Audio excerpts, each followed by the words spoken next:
मार डालो उस बच्चे को, वो बचना नहीं चाहिए। एक सिपाही की तेज आवाज उस बच्चे के कानों में पड़ी, जो कि उस भीषण युद्ध के बीचों बीच था।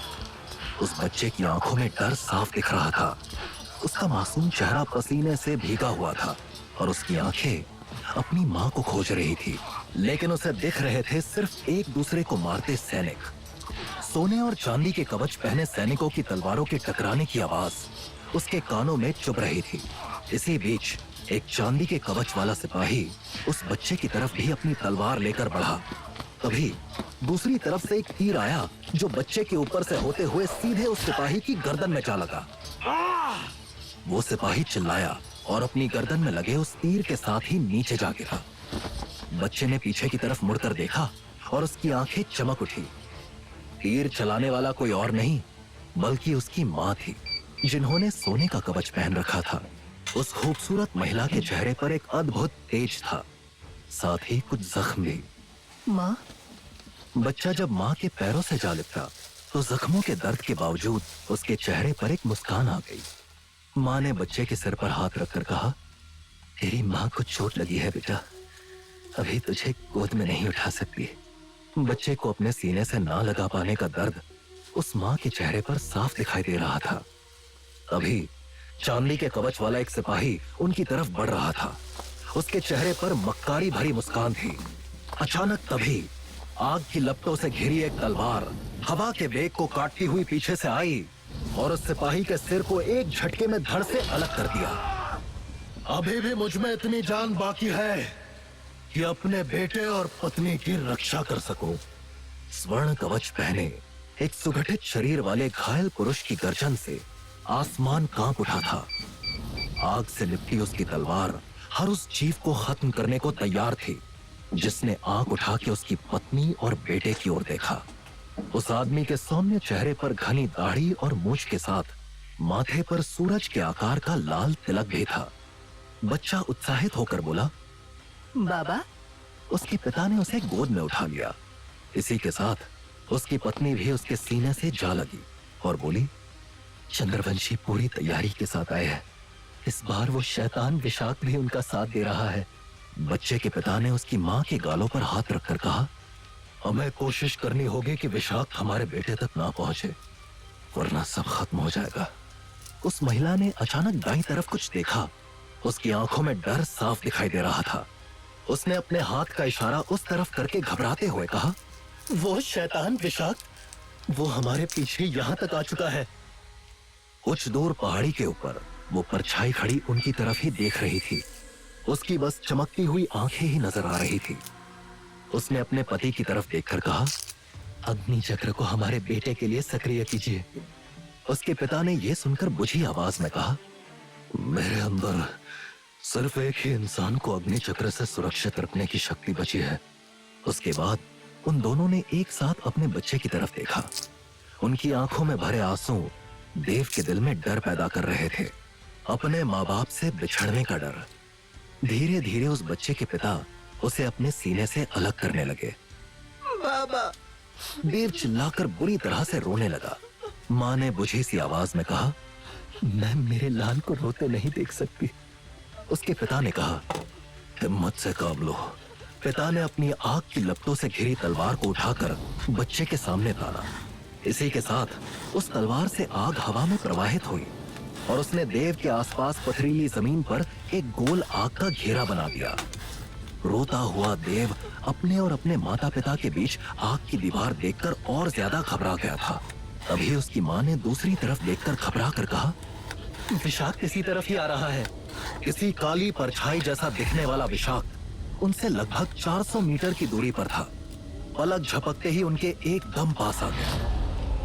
देव के पिता ने उसका सामना करने के लिए आग की लपटों से घिरी अपनी तलवार उठाई ही थी कि तभी विशाख का एक हाथ आगे बढ़ा।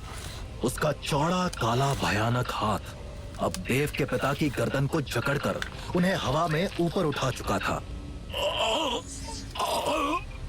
देव के पिता ने कुछ बोलने की कोशिश की, लेकिन उनके शब्द गले में ही फंसकर रह गए। आग की वो दीवार उस बच्चे को अपने पिता की तरफ बढ़ने नहीं दे रही थी। विषाक्त के शिकंजे में मौजूद देव के पिता के हाथ पैर चलने बंद हो चुके थे। अभी देव को आग की दीवार के उस पार अपनी माँ दिखाई दी, जिनकी आंखों में अपनी जान बचाने की कोई भी उम्मीद नहीं थी तो सिर्फ अपने बेटे की चिंता और अपने बेटे से बिछड़ने का दुख। उसकी माँ ने कुछ कदम दूर से ही उसकी तरफ देखकर कहा, अपना ध्यान रखना मेरे बेटे, हम अब तेरा साथ और नहीं निभा सकते। आग से घिरा देव अपनी माँ की तरफ भीगी आंखों से देख ही रहा था कि तभी हवा में तैरता विशाक्त उसकी माँ के पीछे आया। उसके भयानक काले हाथ पीछे से माँ की गर्दन की तरफ बढ़े। विशाक्त ने माँ की गर्दन को दाईं तरफ से मोड़ दिया। गर्दन की हड्डी टूटने की आवाज ने आग की लपटों में घिरे देव को एकदम शांत कर दिया था। अब वो रो नहीं रहा था, बल्कि पत्थर की मूर्ति की तरह एक जगह खड़ा उस भयानक काली परछाई की ओर देख रहा था, जो कि उसके माँ बाप की लाश के ऊपर हवा में तैर रही थी। उस बच्चे के कान में विशाक्त की सांप जैसी आवाज पड़ी, अब तेरी बारी। वो भयानक आवाज सुनकर वो बच्चा डरा नहीं। उसकी आंखों के सामने तो अब भी उसके माँ बाप की लाश थी, जिसकी वजह से उसका दिमाग सुन्न हो चुका था। वो भयानक काले हाथ मौत बनकर उसकी तरफ बढ़े, लेकिन आग के घेरे को पार नहीं कर पाए। निराश हो चुके विशाक्त के गले से भयानक सी आवाज निकली। हवा में तैरता विशाक्त अब आग के इर्द गिर्द ही चक्कर काटने लगा था। देव की मासूम आंखें आसपास मदद के लिए देख रही थी। उसने फिर से जमीन पर पड़े अपने माँ बाप की तरफ देखा, इस उम्मीद में कि वो अभी जिंदा होकर उसे बचा लेंगे। उसने कमजोर होती आवाज में फिर से पुकार लगाई, माँ, बाबा। उसके माँ और पिता भला अब कहां उसकी गुहार सुनने वाले थे। उनके शरीर तो वहीं निर्जीव पड़े थे। अचानक देव को अजीब सी आवाज सुनाई पड़ी। विशाक्त कुछ मंत्र पढ़ रहा था और उसके मंत्र जाप करने के साथ बच्चे के आसपास बना आग का घेरा धीरे धीरे शांत पड़ता जा रहा था। आग का घेरा लगभग शांत ही पड़ गया था और विशाक्त बच्चे को लपकने के लिए एकदम तैयार था कि तभी देव को पीछे से दो हाथों ने खींच लिया। मेरे रहते तो इस बच्चे को खरोच भी नहीं मार सकता। बच्चे के कानों में जब ये आवाज गई तो उसने उसे बचाने वाले की तरफ देखा। वो पुराना फटा सा चोगा पहने एक फकीर की गोद में था, जिसके चेहरे पर एक अलग ही तेज था। उसके बिखरे हुए बाल काफी लंबे थे, इसी के साथ चेहरे पर घनी दाढ़ी मूछें भी थी। वो फकीर भयानक विशाक्त की तरफ देखकर चिल्लाया, तू इस बच्चे के माँ बाप को तो खा गया, लेकिन इस बच्चे को मैं तेरे हाथ लगने नहीं दूंगा। विशाक्त जानवर की तरह दहाड़कर उस फकीर की तरफ लपका। विशाक्त की भयानक दहाड़ ने देव को अंदर तक दहला दिया था। फकीर ने अचानक से कुछ मंत्र पढ़कर अपना एक हाथ आगे की तरफ ताना। उसके हाथ से प्रकाश की कुछ किरणें निकली। उन किरणों की वजह से विशाक्त बुरी तरह से घबराकर दूर हवा में तैरता चला गया। कौन था ये फकीर? इसके हाथों से ये कैसा उजाला निकला जिसने इस भयानक विशाक्त को दूर भगा दिया? वो फकीर अपने हाथों में देव को कसकर थामे पलटकर दूसरी तरफ भागा। फकीर की गोद में मौजूद वो बच्चा अभी भी अपने माँ बाप की लाशों की तरफ देखने की कोशिश कर रहा था, जो कि अंधेरे में ओझल होती जा रही थी। धड़ाम! तेजी से भागते फकीर की टक्कर अचानक से उस तांगे के आगे बंधे घोड़ों से हुई, जो कि तेजी से उसी तरफ आ रहा था। घोड़ों से टक्कर होने के बाद फकीर चीख कर गिरा, लेकिन पीठ के बल, ताकि उसकी गोद में मौजूद देव को कुछ ना हो। उसी वक्त तांगे को चला रहा एक सफेद धोती वाला आदमी अचानक से उछलकर नीचे आया। उस सांवले लेकिन आकर्षक आदमी के बाल थोड़े लंबे थे। उसके माथे पर अग्नि के चिन्ह का लाल तिलक भी लगा हुआ था।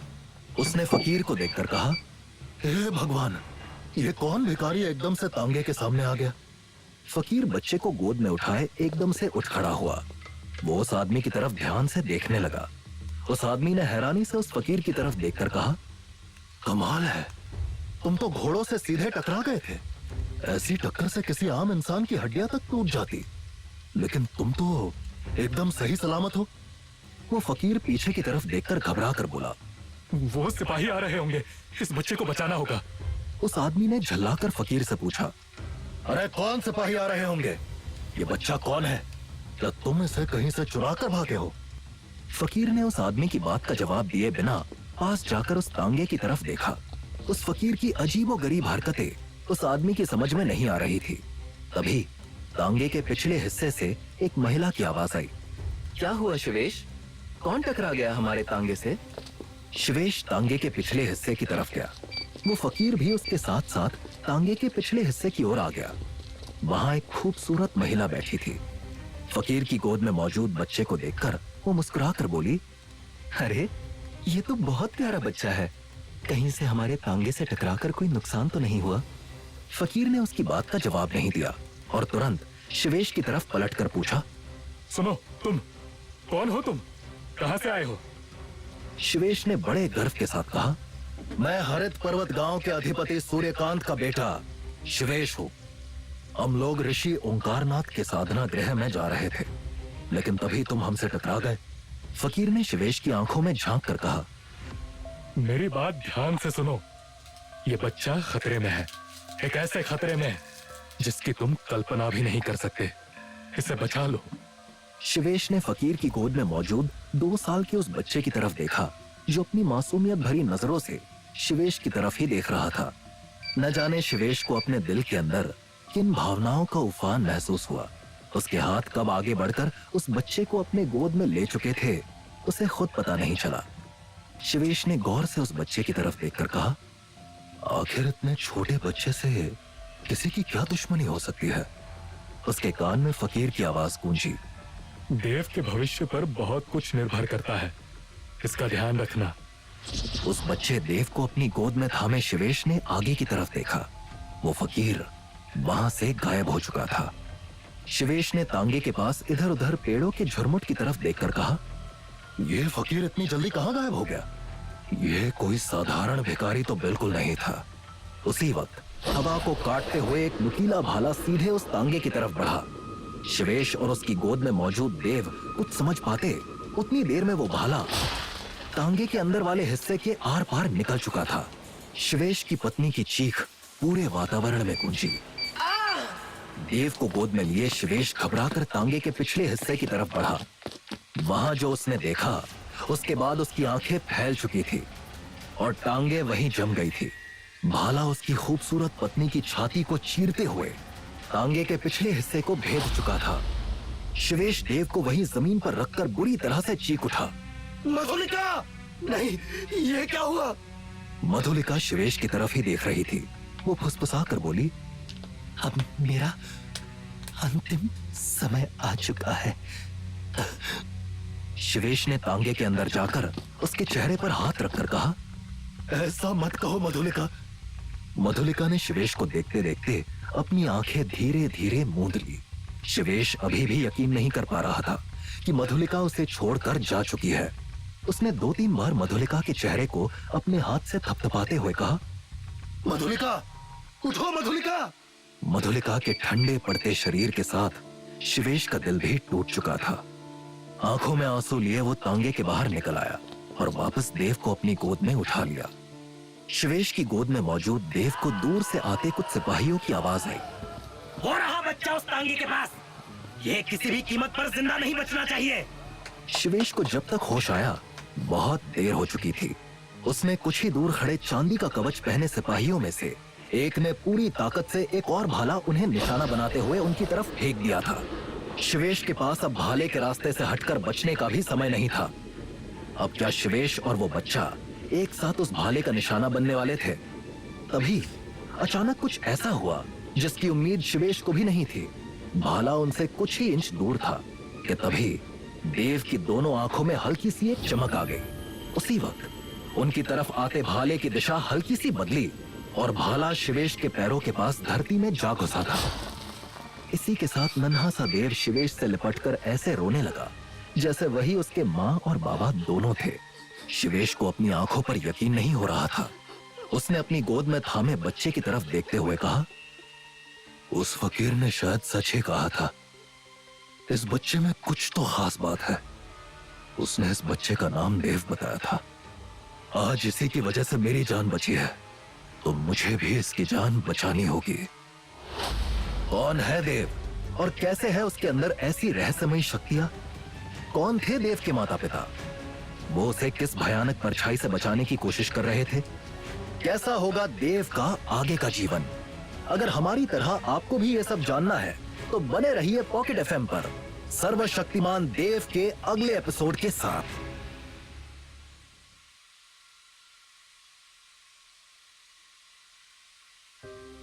मनहूस है ये बच्चा, आते ही खा गया मधुलिका को। शिवेश नन्हे से देव को बड़ी मुश्किल से बचाकर अपने गांव हरित पर्वत पहुंच तो गया, लेकिन उसके विशाल भवन के सामने परिवार शोक और क्रोध से भरा खड़ा था, क्योंकि उनकी अपनी प्रिय सदस्य मधुलिका उस तांगे में मृत पड़ी थी। उसके शरीर में लगा भाला अब भी वहीं पड़ा था। शिवेश की आंखें और शरीर मानो पत्थर हो गए थे। लेकिन दुखद ये था कि परिवार के अधिकतर लोग इस अनहोनी का जिम्मेदार मान रहे थे उस 2 साल के मासूम देव को। शिवेश देव को गोद में उठाए उस भवन के विशाल दरवाजे से होते हुए अंदर आंगन में पहुंचा। तभी शिवेश का भाई अविराम दौड़ते हुए उसके पास आया और पूछा, ये क्या सुन रहा हूं शिवेश? ये बच्चा कौन है और मधुलिका कहाँ है? शिवेश ने कोई जवाब नहीं दिया तो अविराम की नजर बाहर खड़े तांगे पर गई।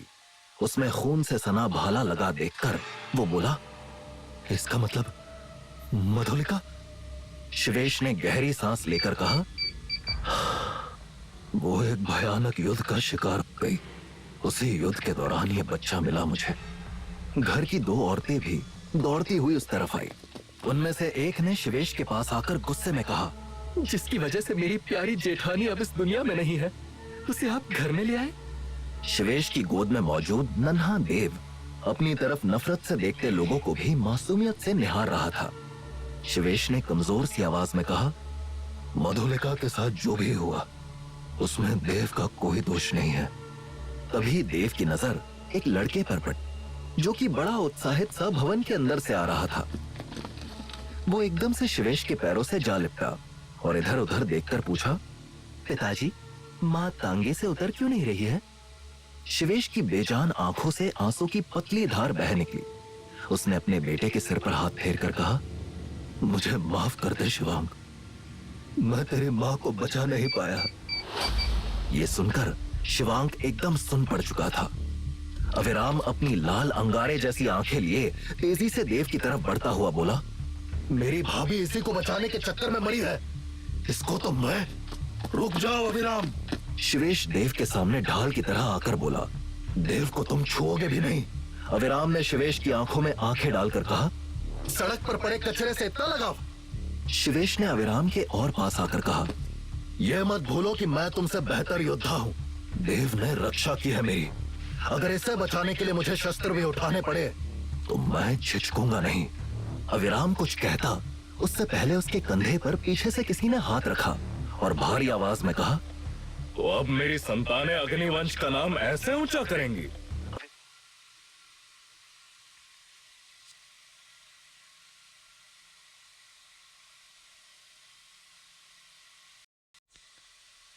जी, ये शिवेश न जाने किसको उठा लाया है। शांत हो जाओ अविराम। उसके पिता ने गंभीर आवाज में कहा, मैं सूर्यकांत अग्निवंश का मुख्य होने के नाते आदेश देता हूँ कि हमारे घर की बहू मधुलिका का अंतिम संस्कार ठीक समय पर और सभी विधियों के साथ हो। थोड़ी ही देर में गांव के लगभग सभी आदमी उस बड़े शमशान घाट में पहुंच गए थे। मधुलिका की चिता के पास खड़े पंडित ने कुछ मंत्र पढ़े। उसके बाद उसने शिवेश की तरफ देखकर कहा, जजमान, अब आप चिता को अग्नि दे। भारी मन से हाथ में मशाल लिए शिवेश आगे बढ़ा और चिता को अग्नि देते हुए बोला, मैं तुम्हें विदा जरूर कर रहा हूं, लेकिन कभी भुला नहीं पाऊंगा मधुलिका। चिता ने अब आग पकड़ ली थी और उसकी लपटें आसमान तक उठ रही थी। वहीं खड़े सूर्यकांत ने शिवेश की तरफ बढ़कर धीरे से उसके कान में कहा, इस बच्चे को तुमने तो स्वीकार कर लिया, लेकिन अग्निवंश के बाकी लोग इसे कभी नहीं अपनाएंगे। शिवेश ने सूर्यकांत की तरफ देखकर पूछा, और आप पिताजी, क्या आप अपनाएंगे देव को? देव? सूर्यकांत ने उस बच्चे की तरफ देखते हुए कहा, तो ये नाम चुना है तुमने इसके लिए? शिवेश ने इस पर कुछ नहीं कहा तो सूर्यकांत आगे बोले, अगर देव आगे खुद को बाकी अग्निवंश के लोगों की तरह एक अच्छा योद्धा साबित करता है तो वो मेरी नजरों में भी आ पाएगा, लेकिन तब तक इस देव का कोई वजूद नहीं मेरे लिए। शिवेश ने सूर्यकांत की तरफ देखकर कहा, मुझे बस आपसे एक वचन चाहिए पिताजी। देव को मैं अपने संतान की तरह पालना चाहता हूं। उसे इस बात का एहसास तक नहीं होना चाहिए कि वो अग्निवंश का हिस्सा नहीं है। सूर्यकांत ने कुछ सोचकर धीरे से सिर हिलाकर कहा, ठीक है। देव अब धीरे धीरे अग्निवंश कुल के लोगों के साथ ही बड़ा होने लगा। पिता के प्यार के कारण 5 साल बाद देव के मन से अपने अतीत से जुड़ी यादें लगभग मिट चुकी थी। एक सुबह पतला दुबला देव लालच भरी आंखों से उस पेड़ की ऊंची टहनी पर लगे फल की तरफ देख रहा था कि उसे किसी का ताना सुनाई दिया। अब तुझे हमारे बागान में लगे फल भी खाने हैं। देव सहमकर पीछे मुड़ा तो देखा तो उससे 2 साल बड़े उसके चचेरे भाई कनिष्क और मलय उसकी तरफ आ चुके थे। देव ने मुस्कुराकर कनिष्क की तरफ देखकर कहा, कनिष्क भाई, ये बगीचा मेरा भी है। कनिष्क ने व्यंग में कहा, गांव के लोगों की भी हिम्मत नहीं होती यहाँ आने की। ये बगीचा हमारा है, समझा? और तुझे कोई इस परिवार का मानता भी है? देव के कोमल मन को इन बातों से बहुत दुख होता है। वो कभी ये बात समझ नहीं पाता कि परिवार के बहुत से सदस्य उससे इतना चिढ़ते क्यों है। अपना चेहरा नीचे किए वो उस बगीचे से जा ही रहा था कि तभी उसका दूसरा चचेरा भाई मलय उसके सामने आकर बहुत प्यार से बोला, रुक तो जा, तुझे ये फल खाना है ना? देव ने तेजी से सिर हिलाया। मलय ने कहा, तो फिर देख क्या रहा है? चढ़ जा पेड़ पर और तोड़ ले। देव तुरंत पेड़ की तरफ बढ़ा और किसी बंदर की तरह तेजी से उस पेड़ के मोटे तने को पकड़कर ऊपर चढ़ने लगा। नीचे खड़े कनिष्क ने मलय से कहा, ये क्या किया तूने? कनिष्क का सवाल सुनकर मलय के चेहरे पर मक्कारी भरी मुस्कान आ गई। उसने अपनी जेब से गुलेल निकाली और बोला, अब आएगा ना मजा। मलय ने उस गुलेल में एक कंकड़ फंसाया और ऊंची टहनी के पास तेजी से बढ़ रहे देव की तरफ निशाना साधा। देव बस उस फल के कुछ ही दूर था कि तभी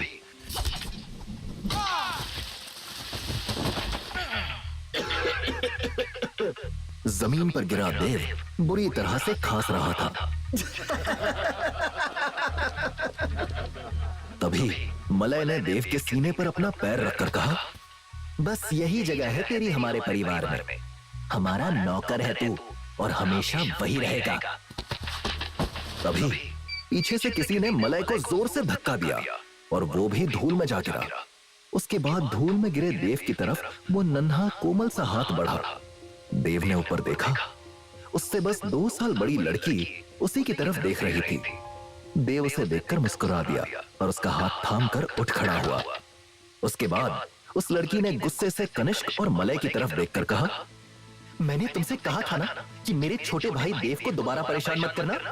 कनिष्क ने गुस्से से उस लड़की की तरफ देखकर कहा, तुम फिर से आ गई हमें प्रवचन देने अभिलेखा। अभिलेखा ने गुस्से से कहा, तुम दोनों जाओ यहाँ से, नहीं तो मैं पिताजी से तुम्हारी शिकायत कर दूंगी। कनिष्क और मलय तुरंत वहां से भाग गए। उसके बाद अभिलेखा ने देव की तरफ देखा जो कि फपक फपक कर रोने लगा था। अभिलेखा उसके पास पहुंचकर बोली, अरे तू रो क्यों रहा है देव? देव ने अभिलेखा की तरफ देखकर रोते हुए कहा, ये ऐसा क्यों कहते हैं कि मैंने पैदा होते ही माँ को मार दिया?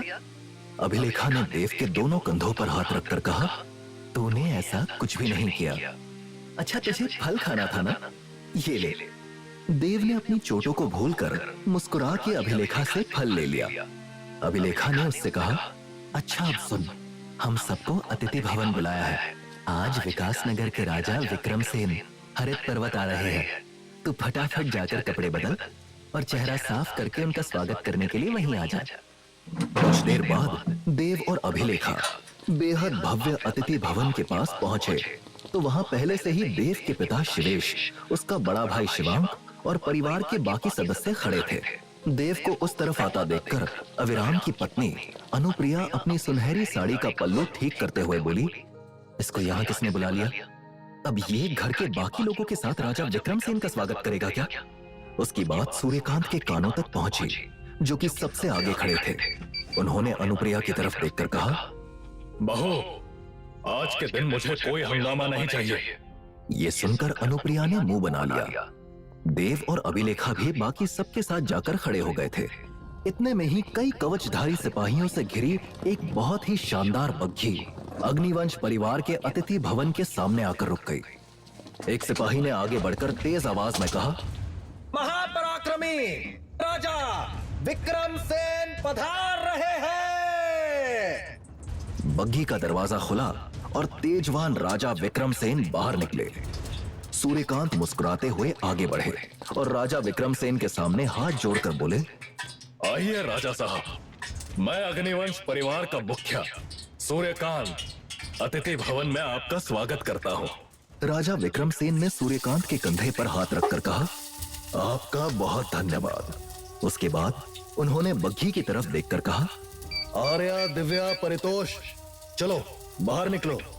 उसके बाद बग्घी में से देव की ही उम्र की एक छोटी लड़की बाहर निकली, जो अपनी मासूम बड़ी बड़ी आंखें फाड़कर इधर उधर देख रही थी। राजा विक्रमसेन ने उस लड़की के सिर पर हाथ फेरकर कहा, यह है हमारी छोटी बेटी आर्या। आर्या नई जगह आकर बहुत उत्साहित महसूस कर रही थी। उसी उत्साह में वो थोड़ी तेज गति से आगे बढ़ी कि तभी एक पत्थर से उसका पैर हल्का सा टकराया। वो गिरने ही वाली थी कि तभी दो हाथ आगे बढ़े और उन्होंने उसे संभाल लिया। आर्या की नजर उसे बचाने वाले की तरफ गई। देव उसे देखकर मुस्कुरा दिया। वो भी मुस्कुराकर मधुर आवाज में बोली, मुझे बचाने के लिए शुक्रिया। देव के पीछे ही भीड़ में कुछ ऐसे भी लोग थे जिन्हें आर्या और देव की बातचीत पसंद नहीं आ रही थी। वो थे अविराम के बेटे सक्षम, कनिष्क और मलय। राजा विक्रमसेन ने मुस्कुराकर देव की तरफ देखकर कहा, तुम्हारा बहुत धन्यवाद बेटे। हमारी पुत्री के शरीर पर हम एक खरोच भी बर्दाश्त नहीं कर सकते। देव बस मुस्कुरा दिया, कुछ बोला नहीं। उस वक्त बग्घी से आर्या से 3 साल बड़ी उसकी बहन दिव्या और भाई परितोष भी बाहर निकल आए थे। राजा विक्रमसेन ने सूर्यकांत से कहा, तो ये है मेरे 3 अनमोल रतन। दिव्या तो इसी साल आलोकमठ जा रही है। सूर्यकांत ने मुस्कुराकर कहा, वैसे हमारे अग्निवंश से भी इसी साल 2 लड़के आलोकमठ जा रहे हैं, मेरे पोते सक्षम और शिवांग। राजा विक्रमसेन ने मुस्कुराकर कहा, वाह, बधाई हो। वैसे मेरे बच्चों को आपके हरित पर्वत के मशहूर बगीचे देखने का बड़ा मन था, क्या यह व्यवस्था हो सकती है? सूर्यकांत ने सिर हिलाकर कहा, बिल्कुल। सूर्यकांत ने बस सक्षम और शिवांग को हल्का सा इशारा किया। वो लोग आर्या, दिव्या और परितोष को अतिथि भवन से दूर बगीचे की तरफ ले जाने लगे। आर्या ने देव का हाथ पकड़कर कहा, तुम भी चलो ना। देव थोड़ा हिचका। उसे अपने चचेरे भाइयों की गुस्से से भरी नजरें महसूस हो रही थी, लेकिन फिर भी वो आर्या के साथ उस दिशा में बढ़ गया।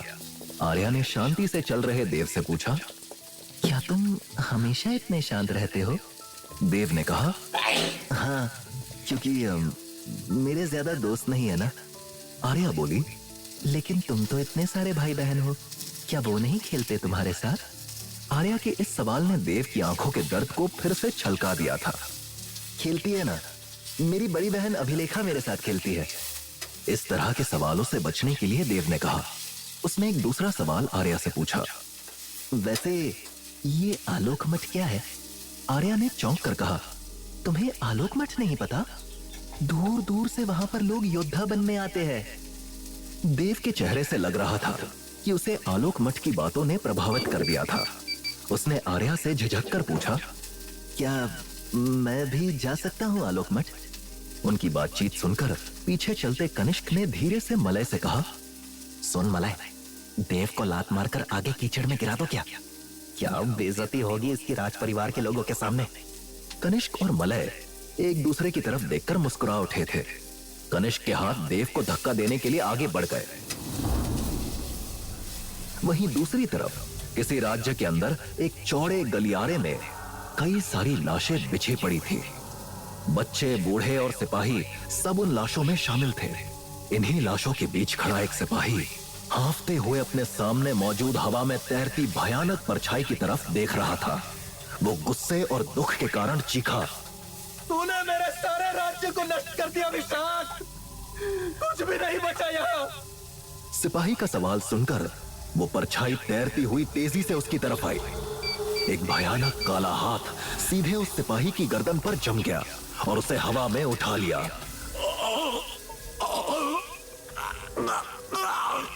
सिपाही उस शिकंजे से छूटने की पूरी कोशिश कर रहा था, लेकिन उसकी ताकत बेकार थी। उस परछाई की भयानक चमकती आंखों में उसे अपनी मौत दिख रही थी। कौन है विशाक्त और क्यों वो इतना तबाही फैला रहा है? क्या कनिष्क और मलय देव को कीचड़ में गिराकर अपमानित कर पाएंगे?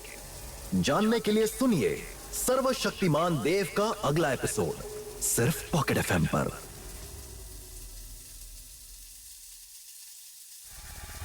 वो बच्चा मुझे किसी भी कीमत पर चाहिए। उस परछाई की भयानक आवाज सिपाही के कानों में पड़ी। उस सिपाही की आंखें बाहर को उबल पड़ी थी। उसकी गर्दन पर विषाक्त का शिकंजा कसता जा रहा था। कड़क। अब देव कीचड़ में गिरेगा और इसकी बेइज्जती होगी। कनिष्क ने सबकी नजरों से बचकर एकदम से देव को धक्का दे दिया। तेज धक्के की वजह से देव कीचड़ में गिरने ही वाला था कि तभी उसकी आंखें एकदम से चमकने लगी। उसे अपने शरीर में अजीब सी ऊर्जा महसूस हुई, लेकिन सिर्फ कुछ पलों के लिए। अगले ही पल उसका नन्हा शरीर कीचड़ में ना गिरकर किनारे पर घास में जा गिरा। कनिष्क हैरान होकर धीरे से बोला, अरे देव कीचड़ में गिरने से बच कैसे गया? तभी शिवांग खुसुर फुसुर करते हुए कनिष्क और मलय के पास पहुंचा और कहा, मेहमानों के सामने भी अपनी हरकतों से बाज नहीं आओगे तुम? मलय ने उससे पूछा, हमने क्या किया? शिवांग ने धीमी आवाज में ही कहा, मैंने देखा था तुम्हें देव को धक्का देते हुए। कनिष्क ने कहा, तुम बीच में क्यों आ रहे हो शिवांग? तुम तो खुद देव से कभी बात नहीं करते। अपनी माँ की मौत के लिए कहीं ना कहीं तुम आज भी उसे दोषी समझते हो। आर्या के भाई बहन को भी उनके बीच का तनाव साफ महसूस हो रहा था। शिवांक ने आर्या, दिव्या और परितोष की तरफ देखकर कहा, माफ कीजिएगा, मेरा छोटा भाई ठोकर खाकर गिर गया था। वैसे हम काफी घूम लिए, अब वापस जाना ही ठीक रहेगा। माहौल की गंभीरता को देखकर सब लोग उसी जगह से वापस चल दिए। कुछ देर बाद जब वो लोग अतिथि भवन के पास लौटे तो दो अलग अलग बगिया वहां खड़ी हुई थी। आर्या ने उत्साहित होकर देव से कहा, वो देखो आलोक मठ की बगिया जो चुने हुए शिष्यों को लेने आती है। उसी वक्त देव ने देखा कि उनकी पूरी पलटन में से सक्षम, शिवांग और दिव्या आगे की तरफ आ गए। दूसरी तरफ से राजा विक्रमसेन और सूर्यकांत भी अतिथि भवन से बाहर आ गए थे। थोड़े बहुत गांव वाले भी उस तरफ नजर गड़ाए देख रहे थे। सक्षम और शिवांग ने आगे बढ़कर एक साथ सूर्यकांत के पैर छुए। सूर्यकांत ने उन दोनों की पीठ थपथपा कर कहा, आलोक मठ में खूब जी जान से प्रशिक्षण लेना है तुम दोनों को। दूसरी तरफ आर्या की बहन दिव्या अपने पिता राजा विक्रमसेन के सीने से जा लगी। अपने दादा सूर्यकांत से मिलने के बाद शिवांक वहीं खड़े अपने पिता शिवेश के सामने गया। शिवेश ने मुस्कुराकर उससे पूछा, जाने से पहले अपने छोटे भाई बहन से नहीं मिलोगे? शिवांक हल्का सा पीछे मुड़ा और देव की तरफ देखकर हल्के गुस्से में बोला, मेरी सिर्फ एक बहन है, अभिलेखा, मेरा कोई छोटा भाई नहीं है। शिवेश ने यह सुनकर कहा, तुमने भले ही कभी देव से बात नहीं की, लेकिन जब भी उसके चचेरे भाई उसे तंग करने की कोशिश करते हैं तो तुम उसे बचाने आ जाते हो। शिवांक ने आगे कुछ नहीं कहा, बस अपने पिता के पांव छुए और पलटकर अभिलेखा के सिर पर हाथ फेर कर कहा, अपना ध्यान रखना। अभिलेखा के ही बगल में देव खड़ा था। उसने और शिवांक ने एक दूसरे की तरफ देखा, लेकिन कोई कुछ नहीं बोला। वो लोग अपनी अपनी बगियों में बैठ गए जो अपने आप ही चलने लगे। कनिष्क ने उन घोड़ों की तरफ देखकर हैरानी से कहा, ये तो बिना किसी तांगे वाले के आगे बढ़ रहे हैं। उसके साथ खड़ा मलय बोला, आलोक मठ के घोड़ों को पता है कि उन्हें कहां जाना है। राजा विक्रमसेन ने सूर्यकांत के कंधे पर हाथ रखकर कहा, आलोक मठ यहाँ से पास ही है, जिसकी वजह से हम यहाँ आए थे। हमारी बेटी और आपके परिवार के दो लड़के आलोक मठ के लिए निकल चुके हैं, अब हमें भी जाने की आज्ञा दीजिए। सूर्यकांत ने मुस्कुराकर कहा, मैं तो आपका आभारी हूँ कि आपने हमें आतिथ्य सत्कार करने के योग्य समझा। उसी वक्त आर्या कोने में खड़े देव के सामने आकर बोली, मुझे तुमसे मिलकर बहुत अच्छा लगा देव, क्या तुम मेरे दोस्त बनोगे? ये सुनकर देव के चेहरे पर एक मुस्कान आ गई। आर्या उसकी जिंदगी की पहली दोस्त बन चुकी थी, जिस वजह से वो कुछ देर पहले हुई घटना को पूरी तरह से भूल गया था। उसने आर्या की तरफ दोस्ती का हाथ बढ़ाया ही था कि तभी उसके पिता राजा विक्रमसेन ने उस तरफ आकर कहा, आर्या, अब हमारे वापस लौटने का समय हो गया है। आर्या ने अपने पिता के साथ जाते जाते पलटकर एक बार फिर से देव की तरफ देखा, जो कि अपनी जगह से बिल्कुल नहीं हिला। उसने बस मुस्कुराकर आर्या की तरफ देखकर हाथ हिलाया, लेकिन तब तक आर्या बग्घी में बैठ चुकी थी। बग्घी धीरे धीरे देव की नजरों से ओझल होती चली गई। वो लोग तो चले गए थे, लेकिन पीछे खड़े कनिष्क की आवाज देव के कानों में पड़ी। राजा विक्रमसेन को भी पता चल गया कि ऐसा कमजोर लड़का अग्निवंश का हिस्सा हो ही नहीं सकता। तभी उन्होंने आर्या को इससे दूर किया। उसने पहले भी देव को चिढ़ाने के लिए बहुत सी बातें कही थी, लेकिन ये बात उसके दिल को इसीलिए चुभी थी क्योंकि आर्या उसकी इकलौती दोस्त बनी थी। अचानक शिवेश ने देव का हाथ पकड़ा और उसे उन सबसे दूर एक शांत जगह ले गए। वहां देव खुद को रोक नहीं पाया और फूट फूट कर रोने लगा। देव ने अपना हाथ छुड़ाकर गुस्से से कहा, मैं अब और सहन नहीं कर सकता पिताजी। शिवेश ने उसके दोनों कंधे झकझोर कर कहा, मैं जानता हूं कि तुम्हें उनकी बात से धक्का लगा है, लेकिन तुम्हें अपनी भावनाओं पर काबू पाना होगा। तुम उनके जैसे नहीं होते, बहुत खास हो। ये बात बोलते बोलते शिवेश कई साल पहले की यादों में खो गया था, जब उसकी तरफ आता भाला न जाने कैसे एकदम से दूसरी दिशा में चला गया था। देव ने शिवेश का हाथ पकड़कर उसे अपने ख्यालों से निकालते हुए कहा, मैं ऐसा क्या करूं पिताजी कि ये लोग मुझे तंग करना छोड़ दे। शिवेश ने देव की तरफ देखकर कहा, एक रास्ता है, लेकिन वो बहुत ही कठिन है। आलोक मठ जाना होगा तुम्हें। फिर से आलोक मठ का नाम सुनकर देव की धड़कनें हल्की सी तेज हो गई थी। वो समझ गया था कि इस जगह का बड़े बड़े राजाओं से लेकर उसका अग्निवंश परिवार सब सम्मान करते हैं। उसके पिता ने आगे कहा, तुम्हें खुद को इस परिवार का सबसे महान योद्धा बनाना होगा। आज के समय जो इंसान औरों से ज्यादा वीर और शक्तिशाली होता है, उसकी सब इज्जत करते हैं। देव ने अपनी दोनों मुट्ठियों को कसकर भींचते हुए कहा, मैं जाऊंगा आलोक मठ और आपका सिर पूरे परिवार में सबसे ऊंचा करूंगा। शिवेश ने गहरी सांस लेकर कहा, लेकिन आलोक मठ जाना इतना भी आसान नहीं है देव। शिवांक और सक्षम ने 2-3 साल मेहनत की और उसके बाद जाकर वो मठ के बाहरी वर्ग के शिष्य बन पाए। तुम अभी से प्रशिक्षण करोगे, तब कहीं जाकर कुछ सालों में बाहरी वर्ग के शिष्य बन पाओगे। देव ने अपने पिता का हाथ थामकर कहा, क्या आप मुझे प्रशिक्षण देंगे? शिवेश मुस्कुरा दिए। उन्हें देव की आंखों में भविष्य में आने वाला एक महायोद्धा दिखाई दे रहा था। उन्होंने देव से कहा, आज से भूख प्यास नींद सब भूलकर दिन रात मेहनत में लग जाओ। देव को बार बार अपनी इकलौती दोस्त आर्या के सामने हुआ अपना अपमान याद आ रहा था। वो अपने पिता की बात मानकर उसी समय से आलोक मठ में प्रवेश पाने की तैयारी में लग गया। अगले ही दिन देव और शिवेश हरित पर्वत गांव के कोने में बने जंगल की तरफ आ पहुंचे, जहां एक नदी बह रही थी। देव ने उस नदी की तरफ देखकर कहा, आप मुझे यहाँ क्यों लेकर आए हैं? शिवेश ने जमीन पर पड़ा बांस का गट्ठर उठाकर कहा, तुम्हें यह गट्ठर पीठ पर बांधकर नदी के उस तरफ लेकर जाना है, कर सकोगे? देव ने सिर हिला दिया। शिवेश ने देव की पीठ पर बांस का वो गट्ठर बांध दिया और कहा, नदी का पानी सिर्फ तुम्हारे घुटनों तक आएगा, लेकिन इसमें बहाव बहुत है, ध्यान से जाना। देव ने गहरी सांस ली और पीठ पर बंधे बांस के गट्ठर के साथ नदी में उतर गया। बहाव सच में बहुत तेज था। कुछ कदम चलने पर ही देव एकदम से फिसला और सीधे नदी में गिरा। वो अब पानी में पूरी तरह डूब चुका था और पीठ पर बंधे गट्ठर के भारी होने की वजह से निकल भी नहीं पा रहा था। उसका दम घुट रहा था। तभी उसे पीछे से किसी ने खींचा और गट्ठर समेत बाहर निकाल दिया।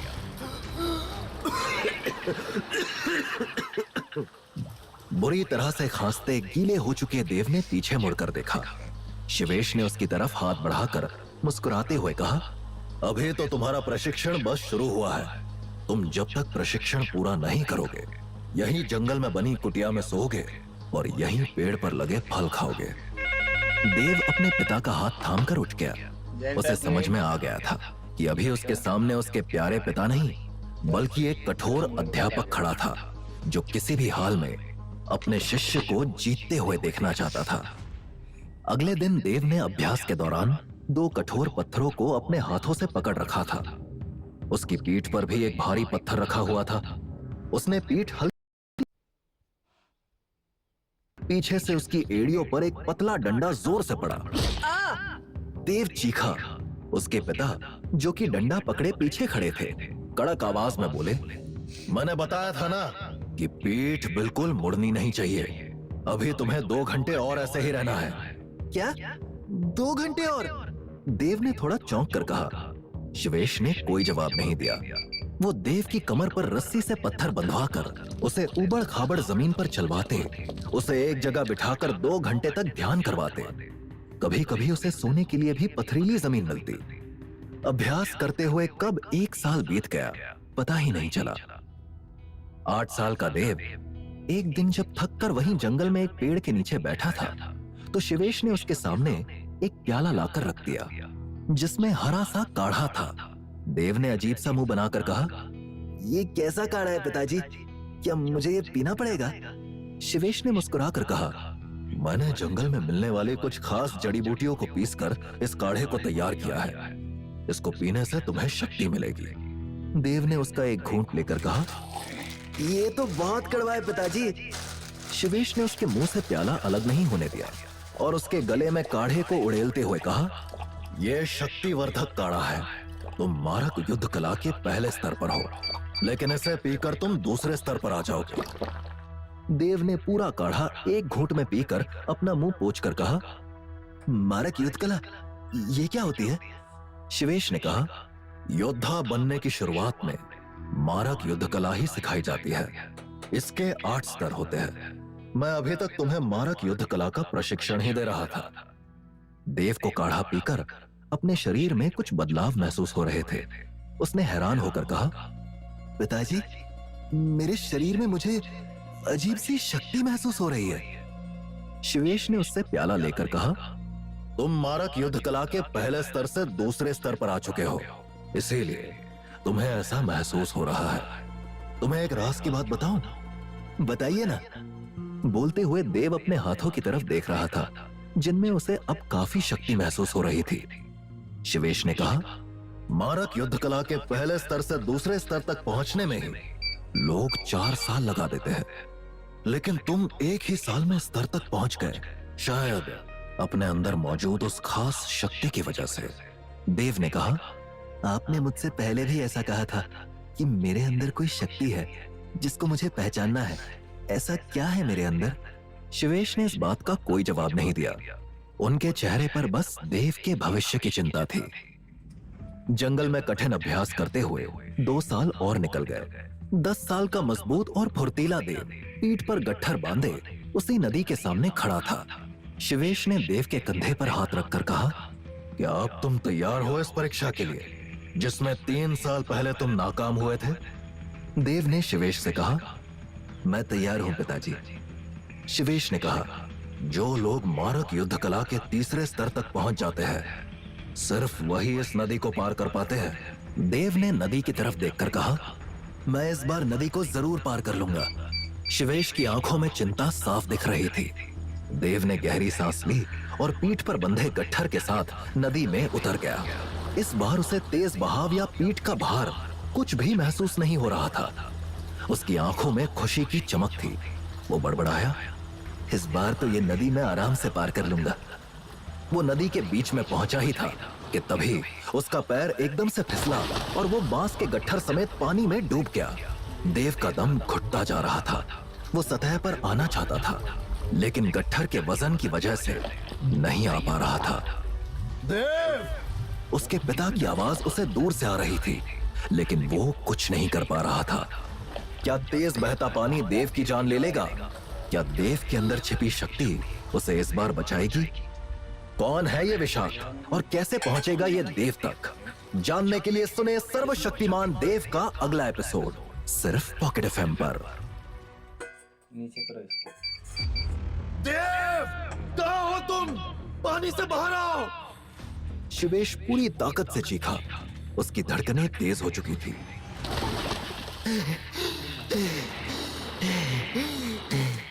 गहरी सांस लेकर अचानक से तेज धार वाली नदी से देव बाहर निकला। वो तेजी से गीले बांस के गट्ठर के साथ नदी को चीरते हुए दूसरे किनारे तक पहुंच गया। शिवेश एकदम खुश होकर उठ खड़ा हुआ और दूसरे किनारे पर मौजूद देव से तेज आवाज में चीखा, देव, तुमने कर दिखाया। इसका मतलब अब तुम मारक युद्ध कला के तीसरे स्तर तक पहुंच चुके हो। देव ने बांस के गट्ठर को एक और फेंका और नदी को दुगनी गति से पार करते हुए वापस शिवेश के पास जाकर उनसे तेजी से लिपट गया। शिवेश की आंखों में आंसुओं के साथ अपने बेटे के लिए ढेर सारा गर्व भी था। शिवेश ने कहा, जब तुम नदी के अंदर चले गए थे तो मेरी सांसें अटक गई थी। देव ने कहा, मुझे भी उम्मीद नहीं थी कि मैं नदी के प्रवाह के आगे टिक पाऊंगा, लेकिन फिर न जाने मुझे शरीर में कैसी शक्ति महसूस हुई जो मैं इतने तेज बहाव में भी वापस उठ गया।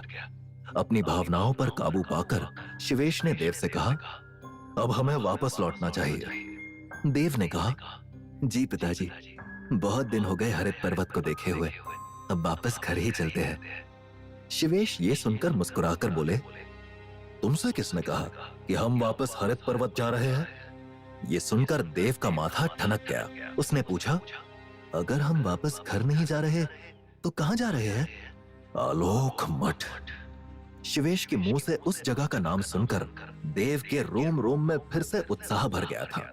शिवेश ने आगे कहा, आज शाम को ही आलोक मठ में बाहरी वर्ग का शिष्य बनने के लिए प्रतियोगिता है। कनिष्क, मलय और अभिलेखा भी वहीं गए हैं। हमें देर नहीं करनी चाहिए।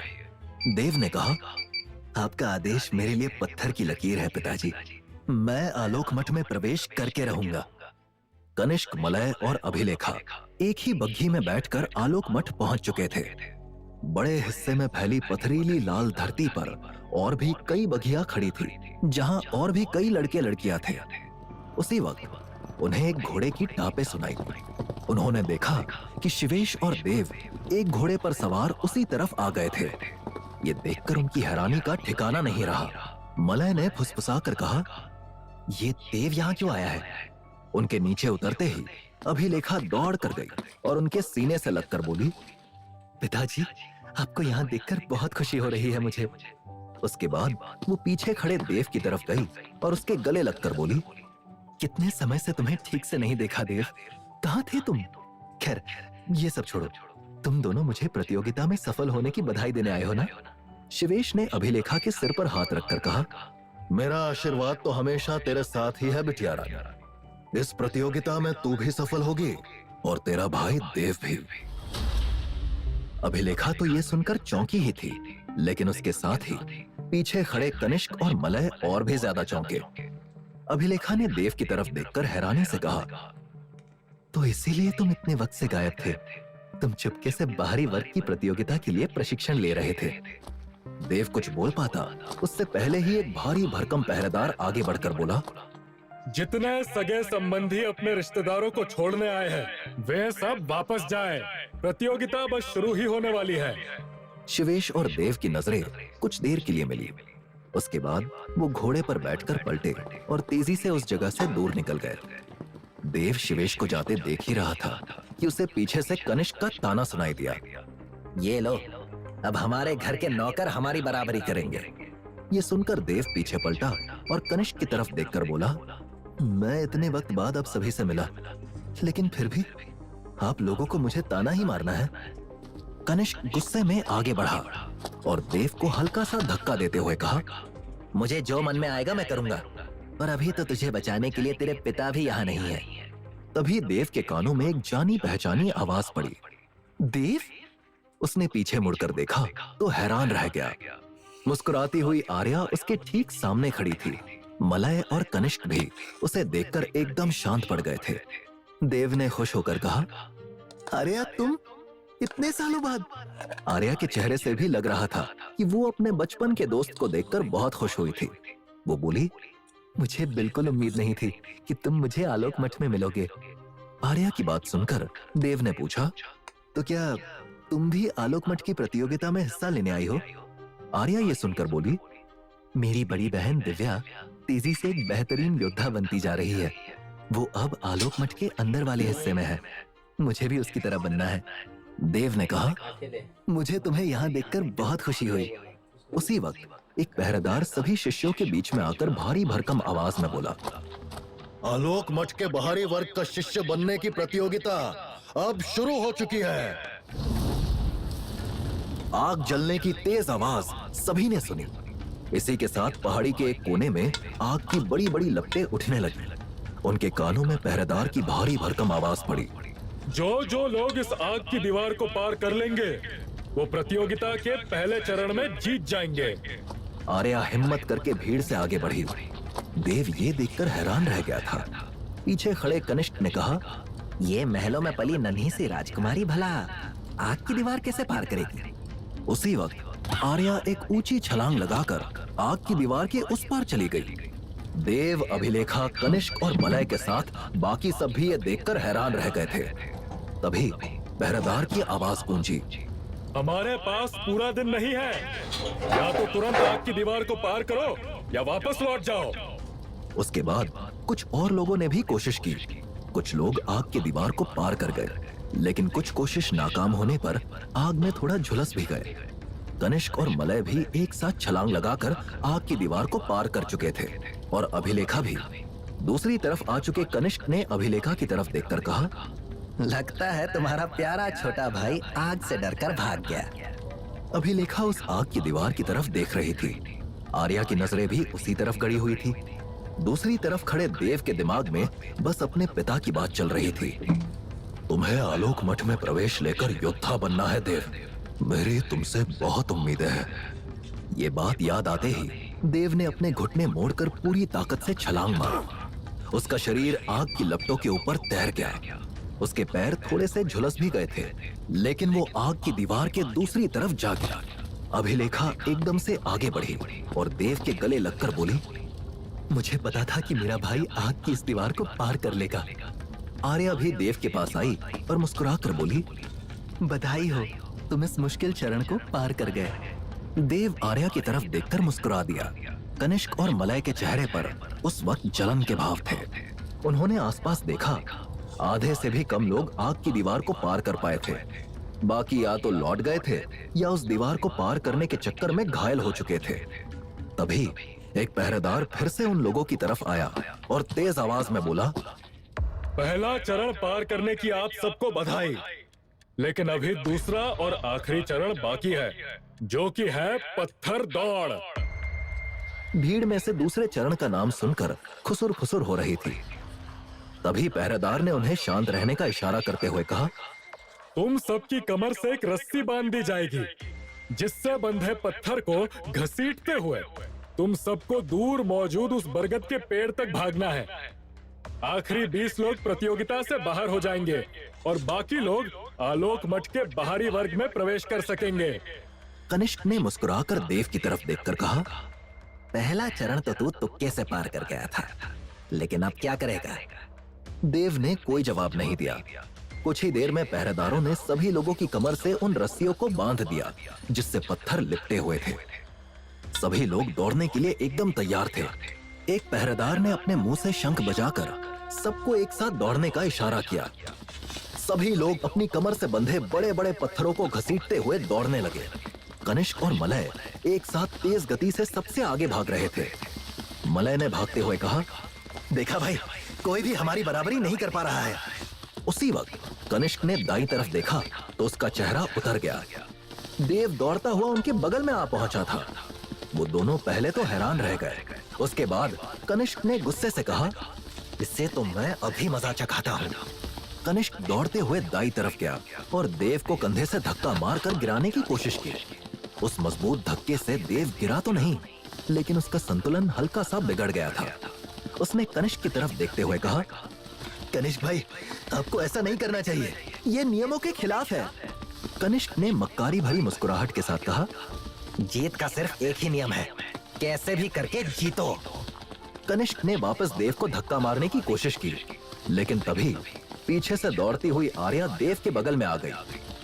कनिष्क का धक्का गलती से देव के बजाय उसे लगा और वो सीधे जमीन पर गिरी। उसकी कमर से घिसट रहा पत्थर लुढ़कते हुए सीधे उसकी टांग पर आ गया। आर्या की चीख सुनकर दौड़ता हुआ देव वहीं रुक गया। कनिष्क और मलय के साथ साथ बाकी लोग भी दौड़ में उससे आगे निकलते जा रहे थे। देव आर्या के पास गया और पत्थर को उसके पैर से हटाने की कोशिश करने लगा। जमीन पर पड़ी आर्या बोली, देव, मेरी टांग सड़क पर बने एक गड्ढे में चली गई है और ये पत्थर उसी गड्ढे के ऊपर फंस चुका है। मुझे छोड़ो और आगे दौड़ो। देव ने पत्थर हटाने की कोशिश करते हुए कहा, तुम मेरी इकलौती दोस्त हो, तुम्हें कैसे छोड़ दूं? देव पत्थर हटाने की कोशिश कर रहा था कि तभी पीछे से दौड़ती हुई अभिलेखा उसके पास आई और बोली, देव, ये सब कैसे हुआ? रुको, मैं भी तुम्हारी मदद करती हूँ। देव पत्थर हटाने की कोशिश करते हुए बोला, तुम रुको मत अभिलेखा, हम दोनों में से किसी एक का तो आलोक मठ में प्रवेश पाना जरूरी है। लेकिन देव, तुम्हें मेरी कसम अभिलेखा, पिताजी का सिर हमारे परिवार में नीचा नहीं होना चाहिए। जाओ। देव की बात मानकर अभिलेखा तेजी से आगे दौड़ने लगी। देव और आर्या के सामने एक एक करके बाकी लोग आगे बढ़ते चले जा रहे थे, जिसकी वजह से उनकी जीत की उम्मीद भी लगभग खत्म होती जा रही थी। तभी देव ने आर्या की ओर देखा। उसकी आंखें हल्की सी नम हो चुकी थी।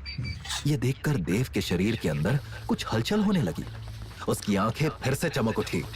उसने पूरा जोर लगाया। पत्थर आर्या के पैर से हटकर दूसरी तरफ लुढ़क गया। आर्या घबराहट की वजह से थोड़ी देर के लिए देव की आंखों में आई रोशनी को नहीं देख पाई। आर्या फिर से उठ खड़ी हुई। अच्छी बात यह थी कि पत्थर से दबे पैर को कोई खास नुकसान नहीं पहुंचा था। वो हैरानी से देव की तरफ देखकर बोली, तुमने गड्ढे में फंसे पत्थर को कैसे हटाया देव? देव ने कहा, बस थोड़ा जोर लगाया और हट गया। अब हमें दौड़ना चाहिए। आर्या ने गहरी सांस लेकर कहा, हाँ, अब क्या फायदा, हम सबसे आगे थे लेकिन अब बहुत पीछे है। देव ने कहा, मेरे पिता ने मुझे सिखाया है कि विपरीत परिस्थितियों में भी हार नहीं माननी चाहिए। हमें बस आखिरी 20 लोगों में नहीं आना है। आओ, साथ में इस पत्थर दौड़ को पार करते हैं। दूसरी तरफ कनिष्क, मलय और अभिलेखा कई और लोगों के साथ बरगद के पेड़ को पार करके पत्थर दौड़ खत्म कर चुके थे। कनिष्क ने अभिलेखा की तरफ देखकर कहा, बार बार उस तरफ मत देखो अभिलेखा, देव ये प्रतियोगिता नहीं जीतने वाला। तभी एक पहरेदार की तेज आवाज गूंजी, बस 2 लोग और इस दौड़ को पार कर सकते हैं। उसके बाद आलोक मठ में प्रवेश करने की प्रतियोगिता समाप्त हो जाएगी। तभी अभिलेखा और बाकी लोगों की नजरें तेजी से अपनी तरफ दौड़कर आते 3 लोगों पर पड़ी। उनमें से एक आर्या थी, एक देव था और एक कोई और लड़का। अभिलेखा जहां देव को देखकर खुश हो गई थी, वहीं कनिष्क ने अपने हाथ पर मुक्का मारकर कहा, हो गई पूरी योजना चौपट। देव और आर्या पूरी ताकत से पत्थर को घसीटते हुए भाग रहे थे। देव ने अपने बगल में तेजी से भाग रहे लड़के को देखकर कहा, हमें बस इसको हराना है आर्या, उसके बाद हम लोग आलोक मठ में शिष्य बन जाएंगे। देव, आर्या और वो लड़का अब बस अपनी मंजिल से कुछ ही इंच दूर थे। लेकिन तभी उस लड़के ने एक ऊंची छलांग मारी। उस छलांग को देखकर अभिलेखा और आर्या की सांसें रुक चुकी थी। आर्या बोली, अब हम नहीं जीत पाएंगे देव। क्या देव और आर्या ये प्रतियोगिता जीत पाएंगे? क्या वो आलोक मठ के बाहरी वर्ग का शिष्य बन सकेंगे? जानने के लिए सुने सर्वशक्तिमान देव का अगला एपिसोड सिर्फ पॉकेट एफएम पर। उस लड़के की तेज छलांग के साथ ही आर्या को अपने और देव के ये प्रतियोगिता जीतने का आखिरी मौका भी खत्म होता लग रहा था। लेकिन तभी देव की आंखें चमकने लगी थी। वो तेज गति से आर्या का हाथ थामकर आगे बढ़ा। बरगद के पेड़ को पार करते ही दोनों साथ में लड़खड़ाते हुए गिरे। आर्या ने उठते हुए देव की तरफ देखकर पूछा, क्या हम जीत गए? मुस्कुराती हुई अभिलेखा उनके पास आई और कहा, बधाई हो तुम दोनों को, तुम जीत गए। देव ने सुकून की सांस ली। वो अपने पिता की उम्मीदों पर पूरी तरह से खरा उतरा था। देव, उसके कानों में आर्या की आवाज पड़ी। उसने सामने खड़ी आर्या की तरफ देखा, जिसकी आंखों में आंसू थे। तुम रो क्यों रही हो आर्या? देव ने पूछा। आर्या उसके पास आकर बोली, इस परीक्षा में तुम सिर्फ अपने लिए जीत हासिल कर सकते थे, लेकिन तुमने एक पल भी मेरा साथ नहीं छोड़ा। तुम वाकई एक सच्चे दोस्त हो। देव ये सुनकर मुस्कुरा दिया। उसकी नजरें पीछे खड़े कनिष्क और मलय की तरफ गई। उनके चेहरे पर छाया गुस्सा बता रहा था कि देव की जीत उनके लिए हार के बराबर थी। एक पहरेदार उन सब लोगों के बीच में आकर तेज आवाज में बोला, अब आप सब आलोक मठ के बाहरी वर्ग का हिस्सा है। आप सबको कुछ ही देर में रहने के लिए कक्ष मिल जाएंगे। आज शाम नए लोगों के बाहरी वर्ग में आने की खुशी में दावत का आयोजन किया जाएगा। बाहरी वर्ग के ही एक बड़े से कक्ष में दावत का आयोजन था। आर्या भी अपना भोजन लेकर मेज के कोने में बैठी ही हुई थी कि मुस्कुराता हुआ कनिष्क अपनी थाली लेकर उसके पास पहुंचा और बोला, अरे तुम अकेले क्यों खा रही हो आर्या? आओ साथ में खाते हैं। आर्या बुरा सा मुंह बनाकर वहां से उठने ही वाली थी कि कनिष्क ने हल्के गुस्से में कहा, तुम हमारे परिवार के सबसे निचले स्तर के सदस्य से दोस्ती कर सकती हो, लेकिन मुझसे नहीं। ये क्या बात हुई? आर्या उससे बोली, तुमने मुझे प्रतियोगिता के समय धक्का मारकर गिरा दिया था। अगर देव ना होता तो इस वक्त मैं आलोक मठ में नहीं होती। ये बात सुनकर कनिष्क ने कहा, वो धक्का तुम्हें गलती से लगा था, मैं देव को गिराने के चक्कर में था। आर्या ने ये सुनकर पूछा, लेकिन क्यों? देव तो तुम्हारा चचेरा भाई है। ये सुनकर कनिष्क का चेहरा गुस्से से लाल हो गया। उसने मुट्ठियां भींचकर कहा, वो तो अग्निवंश का हिस्सा तक नहीं है। आर्या ने उसकी तरफ देखकर पूछा, क्या कहा तुमने? उसी वक्त कनिष्क का भाई मलय भी वहां आ गया। उसने कहा, अरे कुछ नहीं बोला इसने, चल यहां से कनिष्क। कनिष्क और मलय जश्न से बाहर आ गए थे, लेकिन आर्या भी उनके पीछे आकर बोली, पहले बताओ कि तुमने ऐसा क्यों कहा? कनिष्क ने इधर उधर देखकर कहा, तुम वादा करो कि हमारा नाम सामने नहीं आएगा। आर्या बोली, मैं विकास नगर की राजकुमारी तुम्हें वचन देती हूँ कि तुम लोग किसी भी बात की वजह से समस्या में नहीं आओगे। कनिष्क ने कहा, वो शिवेश चाचा का सगा बेटा नहीं है, गोद लिया है उसे। ये सुनकर आर्या के ऊपर जैसे बिजली गिर गई थी। वो तुरंत वहां से चली गई। देव और अभिलेखा उसी दौरान जश्न से खाना खाकर बाहर निकले थे। देव ने अभिलेखा से कहा, बड़ी अजीब बात है, पूरे जश्न में आर्या नहीं दिखी। तभी उन्हें आर्या बाहर एक पत्थर के टीले पर बैठी दिखाई दी। देव ने आर्या की तरफ जाकर कहा, अरे तुम यहाँ क्यों बैठी हो आर्या? आर्या आंखों में आंसू लिए उसकी तरफ मुड़ी। देव उसके आंसू देखकर हिल गया था, लेकिन वो बिना कुछ कहे वहां से जाने लगी।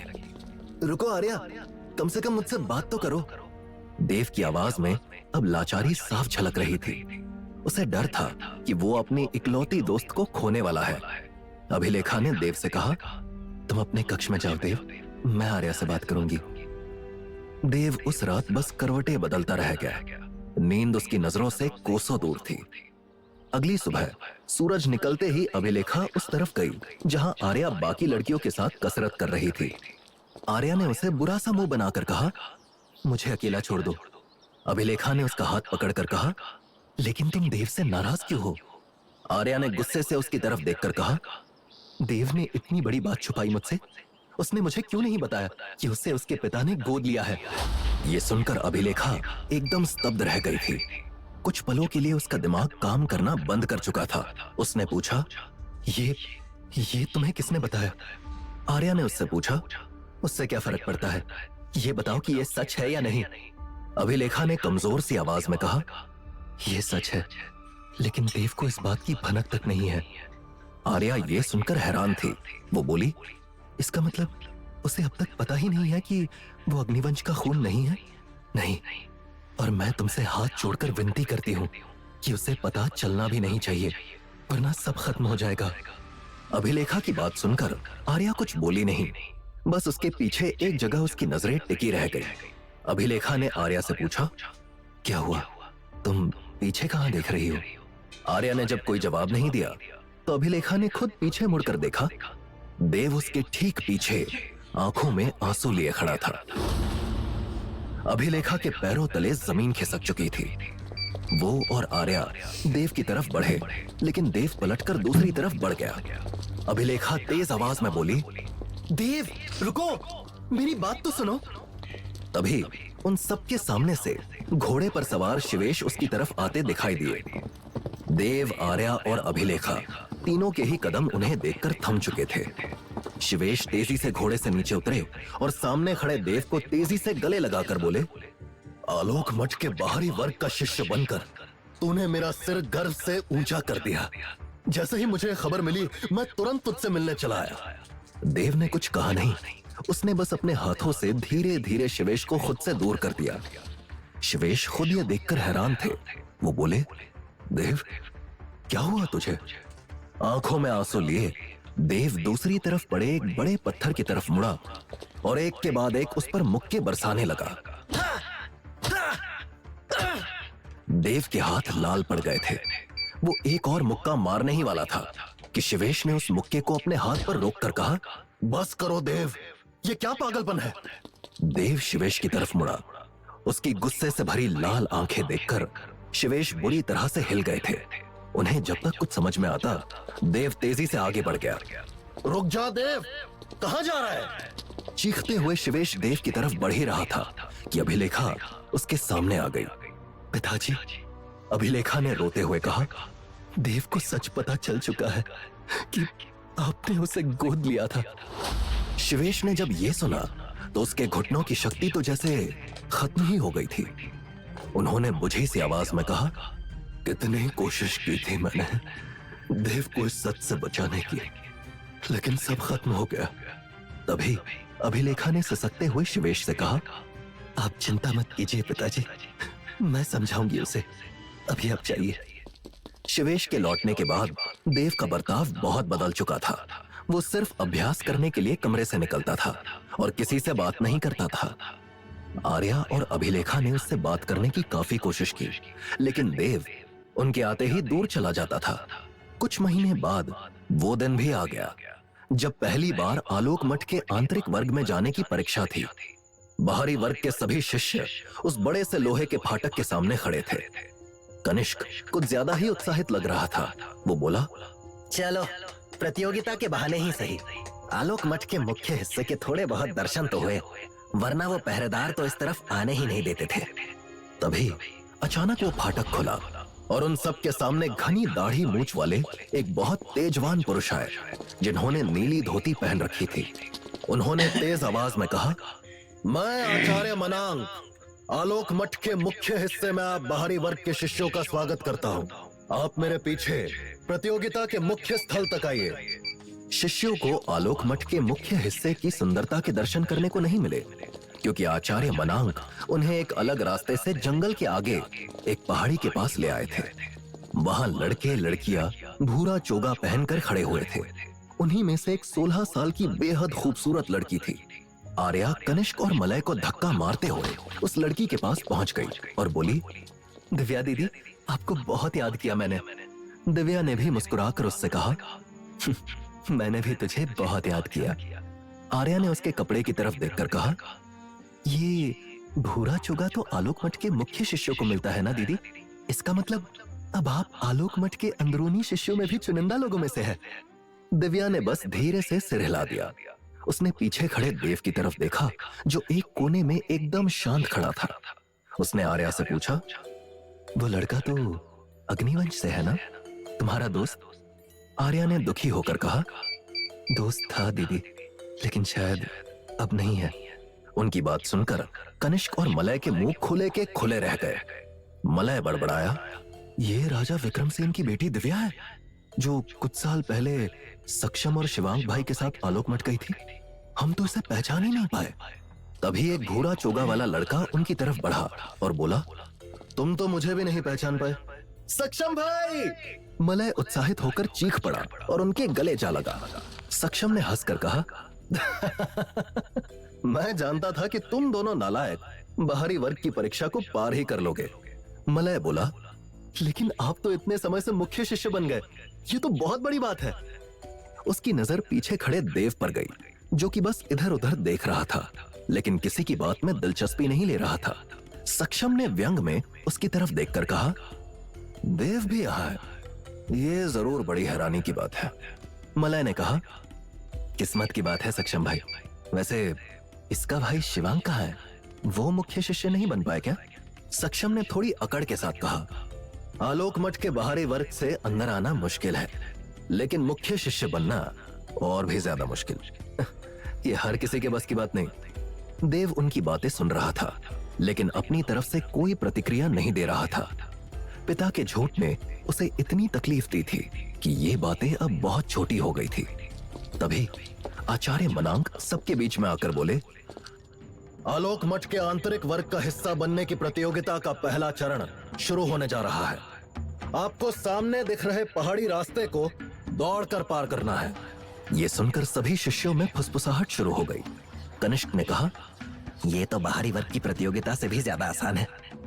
आचार्य मनांक मुस्कुराकर आगे बोले, बस इन ऊंची ऊंची पहाड़ियों के ऊपर मौजूद सिपाही आपके ऊपर तीरों की बरसात करेंगे। उन तीरों से बचते हुए आपको आगे बढ़ना है। उनकी बात सुनकर सभी शिष्यों की हालत खराब हो गई थी। देव के ऊपर कुछ खास फर्क नहीं पड़ा था। वो अपने ही ख्यालों में गुम था। कनिष्क ने मलय से कहा, मैंने बोलने में जल्दबाजी कर दी। ये तो बाहरी वर्ग वाली प्रतियोगिता से कई गुना ज्यादा मुश्किल है। सभी प्रतियोगी आचार्य मनांक के शंख बजाते ही तेजी से दौड़ पड़े। देव का गुस्सा बुरी तरह से उबल रहा था। अचानक से उसकी आंखों में रोशनी हुई और वो सबको पीछे छोड़ता हुआ हवा की गति से आगे बढ़ने लगा। उसके ठीक पीछे दौड़ रहे कनिष्क और मलय भी हैरान थे। मलय ने कहा, ये क्या खाकर दौड़ रहा है? इतनी तेज कोई कैसे भाग सकता है? तभी पहाड़ी पर मौजूद सिपाहियों ने प्रतियोगियों की तरफ तीरों की बरसात कर दी। वो खास तरह के तीर जिस भी शिष्य को छू रहे थे उसके शरीर को रस्सी की तरह बांधकर नीचे जमीन पर गिरा रहे थे। देव की तरफ भी 3-4 तीर एक साथ आए जिनसे वो फुर्ती से उछलकर बच गया। अचानक से देव के दिमाग में कनिष्क की आवाज गूंजी, तो हमारा खून नहीं है, शिवेश चाचा सड़क से उठाकर लाए थे तुझे। ये बात दिमाग में आते ही अचानक से देव की आंखों से रोशनी गायब हो गई। उसके कदम हल्के से लड़खड़ाए और तभी एक तीर आकर एकदम से उसके शरीर को लगा। अगले ही पल वो बाकी विफल प्रतियोगियों के साथ जमीन पर पड़ा हुआ था। उसने लेटे लेटे सामने देखा। कनिष्क, मलय, अभिलेखा और आर्या उसके सामने ही दौड़ते हुए उससे बहुत आगे निकल चुके थे। देव बड़बड़ाया, मैं हार गया। अब मैं आलोक मठ के अंदर नहीं जा सकता। क्या देव सच में हार चुका था? क्या देव आलोक मठ का आंतरिक शिष्य बन पाएगा? क्या देव और शिवेश का रिश्ता पहले जैसा हो पाएगा? क्या होगा देव का अगला कदम? दूसरी तरफ विषाक्त क्या अपनी शक्तियों को बढ़ाकर पहुंच पाएगा? जानने के लिए सुने सर्वशक्तिमान देव का अगला एपिसोड सिर्फ पॉकेट FM पर।